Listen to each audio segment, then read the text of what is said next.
Bismillahirrahmanirrahim. En güzel maqtashlar ve en isil mediyeler alemlerinin yaratquchisi ve yegane Rabbi bo'lgan Allah Ta'alaga xosdir. Allah Ta'alani chin qalbimdan mediyelayman, uningga hamd sano etaman ve shukr qilaman. Haq dinni bizlarga yetkazgan suyimli payg'ambarimiz Hazrati Muhammad alayhisalomga durud, duo ve salam yo'llayman. Uning oila taobatlariga, sahobalariga va ta qiyomatgacha uning yo'lida mangdigan musulmon qarindoshlarga baxt saodat tilayman. Assalomu alaykum va rahmatullohi va barakatuh. Hurmatli o'qirmanlarimiz, endi huzuringizga baxt saodatning 40 retsepi nomli kitobimizni o'qib berishni davomlashtiramiz. 3-retsep qanoatli yashang.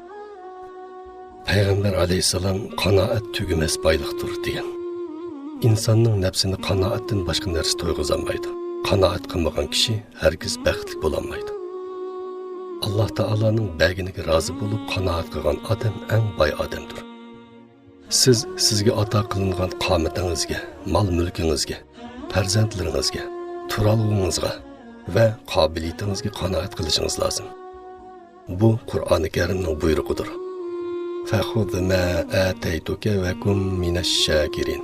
Yani, men sana ato qilganni qabul qilgin va shukr qilguvchilardan bo'lgin. Doktor Aiz Al-Qarni G'am qilmang nomli asrida mundaq deydi. Payg'ambarimizdan boshlab sahobalarning ko'pinchisi kambag'al edi.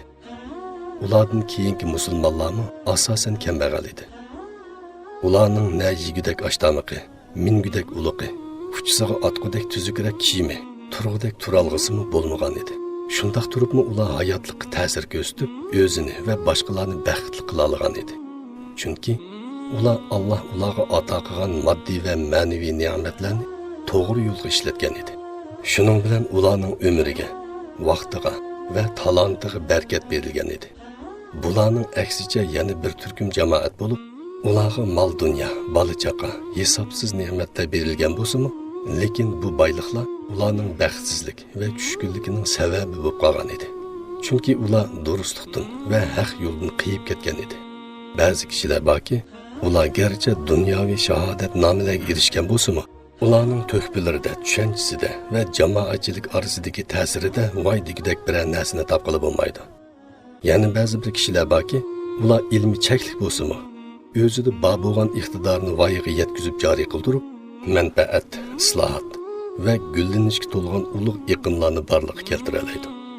Agar siz baxtli bo'lay desangiz, Alloh taolo sizga ato qilgan jamolingizga, qomatingizga, ovozingizga, tushunish va qabul qilish iqtidoringizga rozi bo'ling. Ba'zi bir ma'naviy kamolat egalari uningdanmi yiroq manzillarni ko'rsatib, ahvolingiz hozirgidan nachar bo'lgan taqdirdami, siz uningga rozi bo'ling deyishidi. Dunyoda yana mundaq zotlarmi borki, gerçi ularning bu dunyolik nesivelari eng tovanchakda bo'lsa-mu, ular dunyo tarixida shonliq izlarni qoldirib ketgan. Ularning biri Ata ibn Rabahdir. Uning burni panoq, yerim paralish, zangi qul bo'lsa-mu, u o'z davrining yetuk dunyoviy olimi edi. Ikkinchisi Ahmad ibn Qaysdir. U arab dunyosining isil zodisi bo'lsa-mu, cho'g'i kichik, o'ruq, putumaymoq avoq odam edi. Üçüncüsü A'mash bo'lib, dunyoviy mashhur hadis shunos bo'lsa-mu, uning kelib chiqishi qullardan edi. Ko'zi ojiz, yo'qsul edi. Kiyimlari jul-jul bo'lib, o'ltirgan uydan chashqanni qiydab qochadi. Payg'ambarlarning ko'pinchisi qo'y boqqan edi. Davud alayhisalom to'mirchi, Zakariya alayhisalom yog'ochchi, Idris alayhisalom tikuvchi edi. Ular insoniyatning iftixorli ulgilari edi. Baxt saodat bag'i shukr qilish va qanoatlik yashashdan keladi. Aytilishicha, podshohlardan biri o'zini to'limi baxtsiz his qiladi ekan. Zodi ko'ngli ichilmaydi ekan. Hamisha g'am andishi ichida beoromlik bilan yashaydi ekan. Hatto kechalari uxlay olmaydi ekan. Buning aksicha, podshohning xizmatkorlaridan biri bola-chaqalari bilan qasrning yonidagi kichikkina bir uyda yetib qoldi ekan. Ular nihoyat xushallik ichida yashaydi ekan. Akşamları ularning kichikkina uydan kulki sadolari anglanib, podshohni texmi rohatsiz qiladi ekan. Bir kuni podshoh vaziridan: "Men shuncha ko'p boyliqqa, eng oliy hurmatga va hammaga ega bir podshoh turib baxtli bo'lolmaysam, faloni xizmatkor bakmi xushalliq va baxt saodat ichida yashaydi ekan. Buningdagi sir zodi nima deb so'rabdi. Vazir podshoh oliylari undaqda u xizmatchiga pul berib boqayli deb podshohga maslahat ko'rsatibdi. Shuning bilan podshohning odamlari heliqi xizmatchining ishkini qeqib qo'yib, ishik oldiga bir hamyon tillani qo'yib ketib qopti. Hamyonning ustiga 100 tilla deb yozilgan ekan. Xizmatchi ishik oldiga chiqib qarasa, hamyon turg'udek. Atrofga qarasa hech kim yo'q. Shuning bilan u hamyonni ichib tillalarni sanab chiqibdi, tilla 99 chiqibdi. Bu 100 bo'lishi kerak edi-ku, deb shu bir tillani izlashga kirishib ketibdi. Bola chaqalarni chaqirib chiqib, hamma birlikda bir kecha tilla izlabdi. Ammo ilkiga o'tgan 99 tillani unutib ketibdi. Ats podshoh uni chaqirtibdi. Podshoh qarasa, uning ko'ngli bak bearam, chiroyidan g'am qayg'uning alomatlari chiqib turg'udekmish.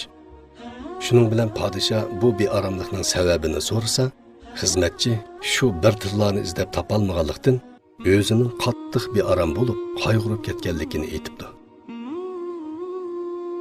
Nurg'un kishilar xuddi bu qissadagi xizmatchiga o'xshash ilkida bo'lgan nurg'un ne'matlarni unutib qilib, bariga shukr qilmay, yo'qning dardida zarlanib, o'zini baxtsiz qiladi. Agar biz aqlimizni ishiltib, obdan o'ylanib ko'radigan bo'lsak, bizning qo'ldan berganlarimizdan erishganlarimiz albatta ko'pdir. Hurmatli o'qirman qarindishim, sizning qimmatingiz, talantingiz, yaxshi amallaringiz, boshqalarga yetkazadigan manfaatingiz va go'zal axloqingizda bo'ladi ekan, siz eng baxtli kishisiz. Garchi sizda go'zal chiroy, ko'p mol dunyo, ko'p farzand, yuqori mansab, katta obro'y bo'lmasa-mu, siz rostilla eng baxtli kishisiz. Shunga siz Alloh taolaning taqsimotiga rozi bo'ling.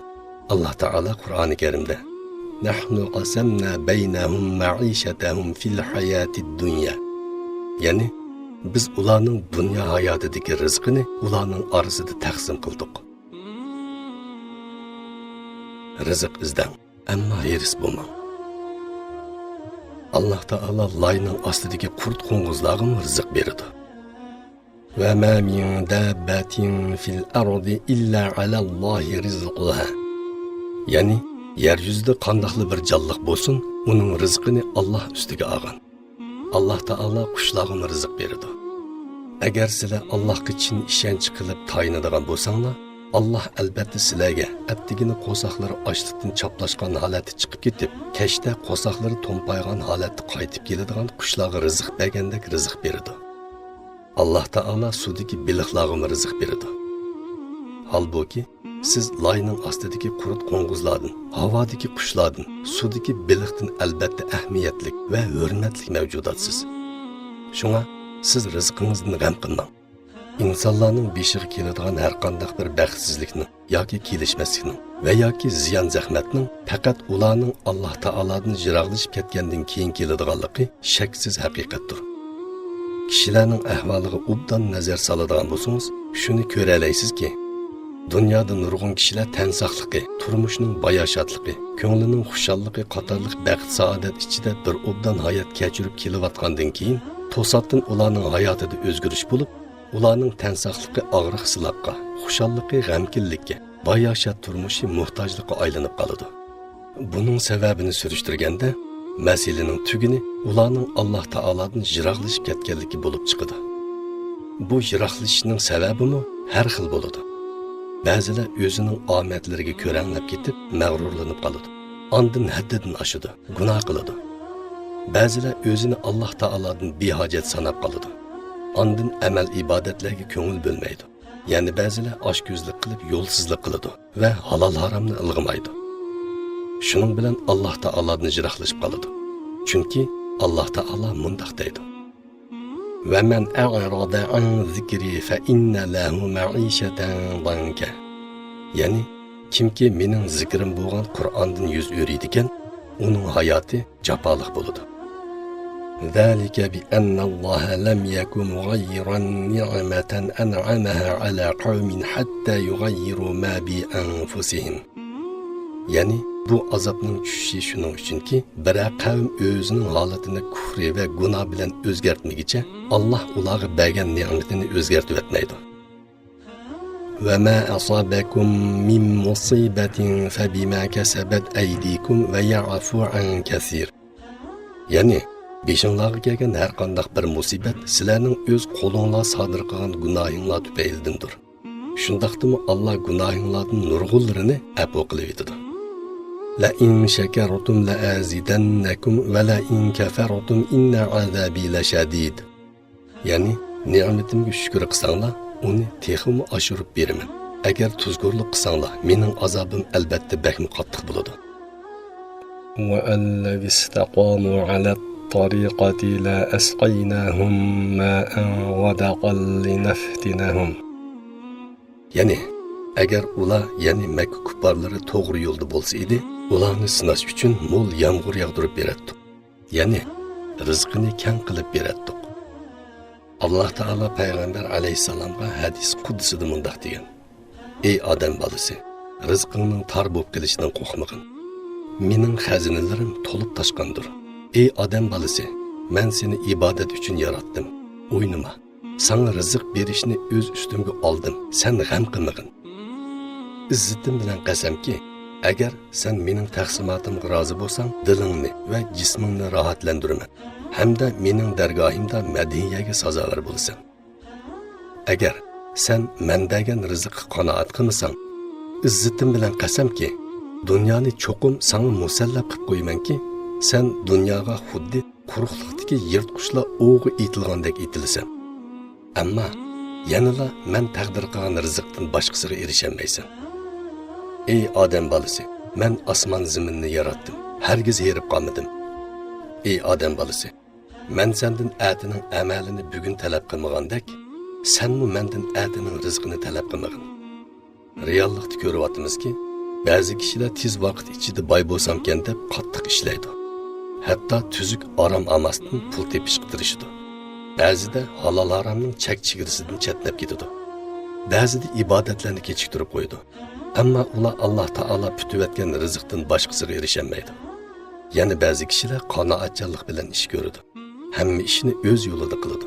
Halol haromning chegarasida to'xtaydi.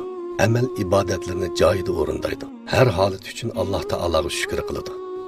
Natijada bu kishilar oldingilar erishaolmagan huzur halovatga, ularga nasib bo'lmagan baxt saodatga erishib, hayotning lazzatini tetadi.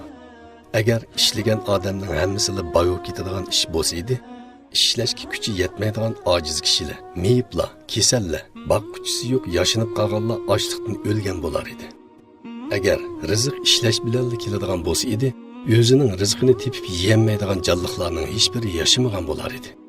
Alloh taolo Qur'oni Karimda: "Va ka'ayyin min dabbatin la tahmilu rizqaha Allohu yarzuquha va iyyakum va huwas samiul alim." Ya'ni yer yuzida nurg'un jonivorlar borki, ular o'z rizqini tepib yeyolmaydi. Ularnimi, sizlarnimi Alloh rizqlantiradi. Hurmatli o'qirmanlarimiz, vaqt munosabati bilan bugungi kitob o'qishimizni mush yerda oxirlashtiramiz. Kelar qitim ko'rishguncha omon bo'linglar. Assalomu alaykum va rahmatullohi va barakatuh.